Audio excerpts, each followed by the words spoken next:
The toxicologist in the morgue stared at the chemical analysis report in sheer disbelief. 5 family members lay cold on metal slabs, their blood saturated with lethal concentrations of arsenic. The only person left alive in the grand stone mansion of Quetta was 7-year-old Hamza. As local authorities cordoned off the weeping estate, the trembling boy whispered a chilling statement to the lead investigator. He insisted that a tall stranger clad in a dark cloak had entered their dining hall late at night. The intruder supposedly slipped a pale powder into the evening stew while everyone slept. Quetta police initially treated the tragedy as a home invasion and targeted poisoning by an external rival. The affluent Hazara family was prominent in the local dried fruit trade, raising immediate suspicion toward commercial competitors. Investigators swarmed the cobblestone alleyways of the city, searching for any sighting of the mysterious dark-clad trespasser. Yet, night watchmen guarding the gated street swore under oath that no outsider had entered the alley. The heavy iron gates of the courtyard were locked from the inside. Panic spread through the neighborhood as citizens feared a phantom killer was on the loose. The victim was Farooq Khan, a respected businessman who lived with his wife, brother, sister-in-law, and elderly mother. Neighbors described the household as deeply religious, harmonious, and remarkably generous to the local community. However, beneath the polished surface, financial audit files revealed severe underlying tensions. Farooq had recently drawn up a revised land deed transferring his immense wealth entirely to his youngest son, little Hamza. Strangely, the boy had survived the fatal dinner because he was allegedly feeling unwell and refused to eat the poisoned meal. Investigators began to look closer at the domestic records.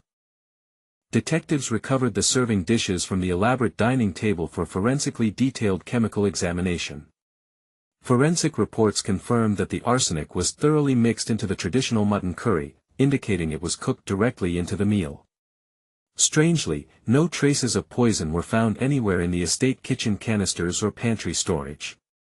The domestic house help was rigorously interrogated, but all servants possessed verified alibis confirmed by neighborhood surveillance cameras. The case seemed to hit an immovable brick wall. The mystery of how the fatal toxin entered the sealed home haunted the entire department. A break came when investigators executed a search warrant on the personal belongings of the deceased uncle. Inside a hidden compartment of his carved wooden desk, officers discovered a series of receipts from a pharmacy in Shaman. The receipts detailed multiple cash purchases of heavy industrial rat poison containing pure refined arsenic. The uncle had been facing staggering gambling debts in underground circles across the border. Financial records proved he stood to inherit the entire family estate if his brother and immediate relatives perished before the new land deed was legally finalized. The narrative appeared complete, suggesting the uncle poisoned the curry before succumbing to his own fatal meal. But a senior detective noticed a glaring discrepancy in the timeline. The uncle was out of the house attending evening prayers when the curry was being prepared by the family matriarch. Furthermore, bank statements showed a massive wire transfer made on the morning of the murders to an offshore account. The account holder was not the uncle. It belonged to a private trust set up for Hamza by his maternal uncle. A shocking truth suddenly recontextualized the child's initial statement. The young boy had been thoroughly coached by his maternal uncle to invent the story of the cloaked stranger. The maternal uncle had secretly visited the residence earlier that afternoon while the family was distracted during prayer time.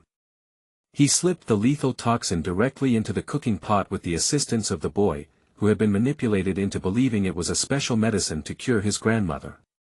The maternal uncle planned to eliminate the entire family line, frame the deceased paternal uncle using planted receipts, and claim legal guardianship of the orphaned heir and his vast fortunes. Justice moved swiftly as federal authorities arrested the maternal uncle at the border while he attempted to flee the country. He was tried, convicted, and sentenced to life imprisonment without parole for masterminding the heinous crime. Today, the magnificent Quetta mansion stands completely deserted, its windows shadowed and locked against the harsh mountain winds. Little Hamza was sent to live with distant relatives under state protection, forever bearing the invisible scars of a dark night. The tragic case remains a chilling testament to how extreme greed can utterly destroy an entire lineage in a single evening.